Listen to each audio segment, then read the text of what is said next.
Bonjour les internautes, aujourd'hui c'est la journée mondiale de l'eau. L'occasion pour l'Union populaire de vous présenter son livret thématique « L'eau, commun du vivant et de l'humanité ». En effet, dans la biosphère, le jardin planétaire, plus de 2 milliards d'individus n'ont pas accès à une eau de qualité. Pourtant, les Nations Unies, à la demande de la Bolivie en 2010, ont fait voter une résolution. Elle n'est toujours pas transposée dans la Constitution française. C'est le droit fondamental à l'eau potable et à un assainissement de qualité. En France, 1 400 000 personnes n'ont pas accès à une eau contrôlée. 870 000 de nos concitoyens n'ont pas accès à des sanitaires. Il est temps d'agir, nous le ferons, notamment dans le processus de la Constituante, pour mettre au sommet de la hiérarchie des normes en France, c'est-à-dire la Constitution de la VIe République, ces droits fondamentaux à l'eau et à l'assainissement. Mais il nous faudra agir vite, concrètement, pour que soit garanti l'accès aux mètres cubes indispensables à la vie, à un assainissement de qualité, que les droits d'accès ne soient plus payants pour que la première goutte arrive. Bref, instaurer de manière pratique le droit à l'eau en France. Pour cela, il nous faudra aussi aller à la rencontre des associations, des usagers, qui depuis 10 ans ont déjà permis de faire reculer l'influence des multinationales en France.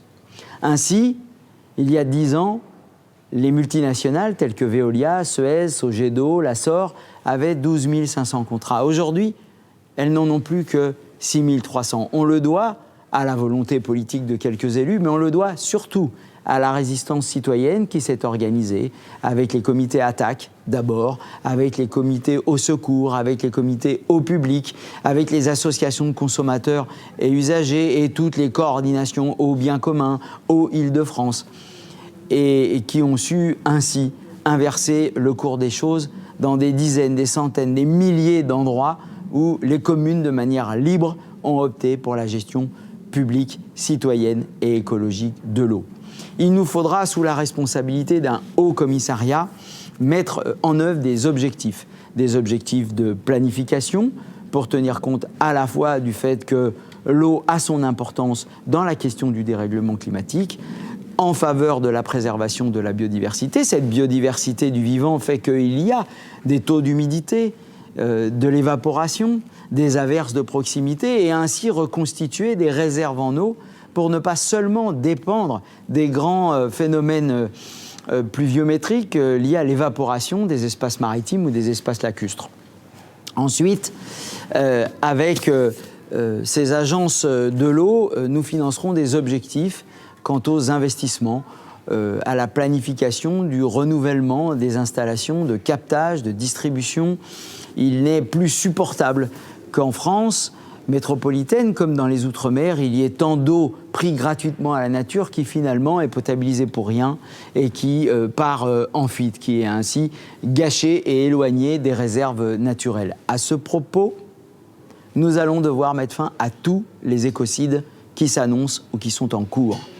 Par exemple, il sera stoppé le projet de tunnel de Lyon à Turin qui vient violer les lois sur l'eau et massacrer les réserves naturelles que constitue cette partie dans la vallée de la Maurienne du massif alpin pour les générations futures et pour un débit régulier de la vallée du Rhône, tant nécessaire à l'approvisionnement en eau des populations riveraines.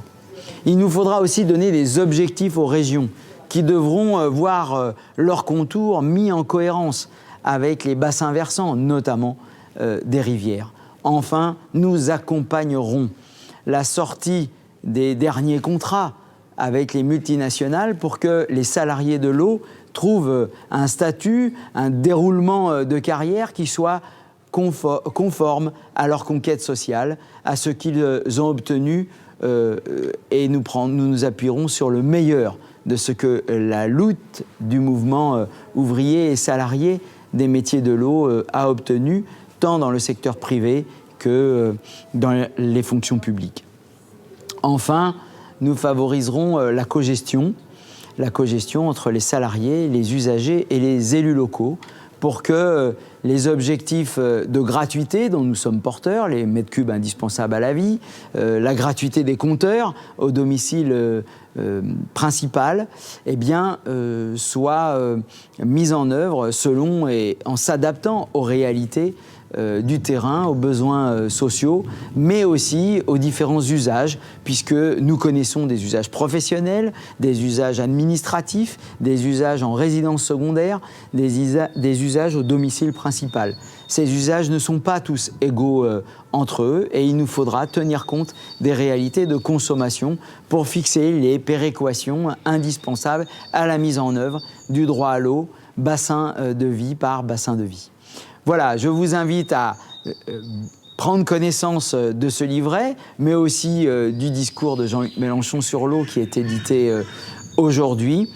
Vous pouvez ainsi aller plus loin, nourrir vos propres engagements, non seulement pour le 10 avril, pour porter au deuxième tour, le 24 avril, l'avènement de ce droit à l'eau et cette perspective de 6e République au service des communs, mais aussi peut-être pour vous engager dans les associations de consommateurs et d'usagers, dans tous les lieux de résistance pour défendre aujourd'hui les biens communs et demain, eh bien, venir à la rescousse, vous impliquer dans les comités de cogestion, dans les comités de bassin, bref, partout où nous aurons besoin de l'engagement citoyen pour co-gérer les communs indispensables aux vivants et à l'humanité. Merci à vous.